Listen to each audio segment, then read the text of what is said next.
we are good to go. And if you check the age bracket, you have some that are 30-something, some 20, and even 19. So it's like you have a blend of experience and, of course, youth. When you have that going in a team, I think that's something most of other countries don't have that we have. Most of the players are going and Desire Okbaranoze, Francisca Odega, Aperture Onkocha, and Estella Mbachu. These are the girls, of course, that have won this trophy before. So bringing them in, and of course, blending it with the victorious on the 20 girls, they got to the finals, which was a huge boost for them. You know, when you have a blend of that experience, and of course, that youth, you actually help a team to move forward. I think that is what the Super Falcons really have going for them, despite the fact that they have other countries that have been playing friendly. I remember there was a time Bayana, South African team, played against Botswana, beating them by as much as, 10 goals to nothing, beating Cote d'Ivoire and all that. But Nigeria, I think just that die-hard spirit that we have, and that ability that we have a kind of a women league whereby the girls, no matter what they're going through, they still really want to play football. So that's something I feel is really going well for them. I think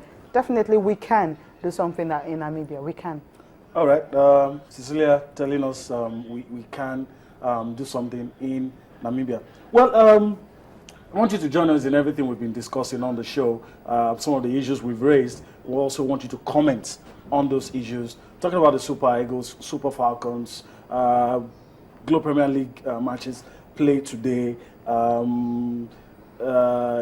Euro 2016, European Championship 2016 qualifiers, a whole lot of things happening in the world of sports now. I want you to comment on them. And this is how you can be a part of the conversation on Sports Tonight, this midweek. You can give your opinion on a lot of these issues raised on Facebook, that's channels iPhone Sports, on Twitter, at channels_sports, and of course on my handle. Any of this, we would quickly get your views and let your voice be heard across the world. Okay, so do that and be a part of this conversation that is going on right now. Since one of the questions or one of the issues that have been raised recent times is that we seem to be taking other African teams for granted when it comes to the ladies. I don't know if you agree. In spite of our preparation, how shallow it was, you're still here, you're optimistic. And doesn't that look as if we're taking other teams? You talk about Bayana. We seem to start doing this over and over. Yeah, we are definitely taking them for granted. Remember, even Perpetual Kocha and Francisca Odega actually voiced her own opinion that, look, other African countries are catching up with us. We feel we've won this title 6 times. So which other African country is really very close, apart from Guinea, who happens not to be here? Cote d'Ivoire, of course, make sure of that. And we are playing Cote d'Ivoire in our first game on Saturday here. Now look at the preparations all of them have. For weeks, Cote d'Ivoire were in South Africa. That was where they came because they knew what they were going to face. They know that they are definitely going to face the very best. And they had to take that opportunity to go to a particular place and see how they will acclimatize with the weather, because Namibia is close to South Africa. Okay. And they were there. They played South Africa, of course, playing against other club sides in South Africa. And that's a country that you believe that, okay, because they feel they're coming to this tournament and they're playing, how do I put it, African champions, not just African champions, 6 times, African champions. That is the team they're playing. Because of that, they had to take their preparations so seriously. For we in Nigeria, because we feel, Super Falcons, of course, no matter what, we'll get a ticket to the World Cup. Maximum, we can even get to the finals. Are we going to pay dearly for it this time? I hope not. I hope not. We painted a picture on Friday. It's something I wouldn't want to repeat, because if you check, when you're preparing for a major tournament, come on, African Women Championship is more like a nations, also where you have African Cup of Nations. It's the same thing, precisely. But when the guys are preparing, of course, you have the friendlies, camping, allowances, and everything all going well for them. But for the girls, it's never like that. And of course, we usually have something interesting. Someone on Twitter, I hope I'll get your name right. Eweka Osarabo Prince at Osarabo Eweka is talking to us on Channel Sports. Says football is not about history, but I support Super Eagles to trash Sudan or onset. Someone already agreeing with you that we've beaten. He's saying that we've beaten them is not the issue. We will still go there and beat them. Yeah, it's a possibility. Okay, yeah, it's possible. I'm hoping that we're not going to come back here and start talking about a defeat. I'm hoping that we'll get it right, and the results will definitely go our way. All right. Well, Sisi, before I'll allow you leave, I don't like putting words in your mouth, but I have to. What should our expectations be like? For the Super Eagles game? Well, for the Falcons. The Super Eagles are condemned to win. You've said that already. Yes.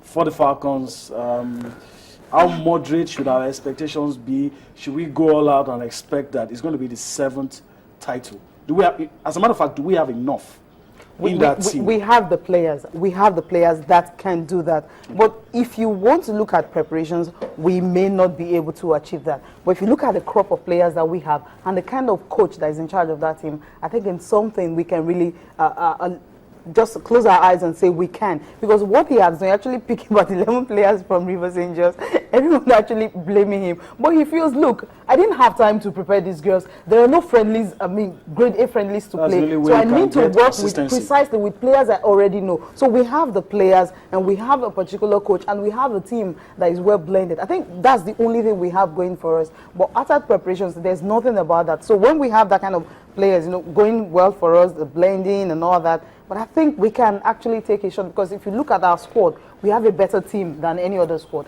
The fact that they prepared more better than us, but in terms of players, we have the players. Since before I allow you to go, I want you to smile at these tweets.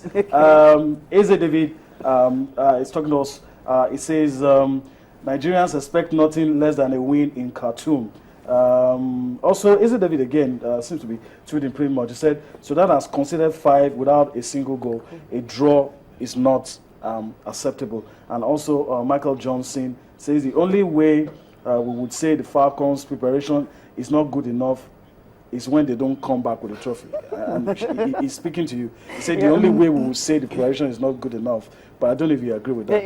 I won't agree with him because forget we did not prepare. If we come back with the trophy, simply because we have these players who feel that is it. That's what we definitely bring.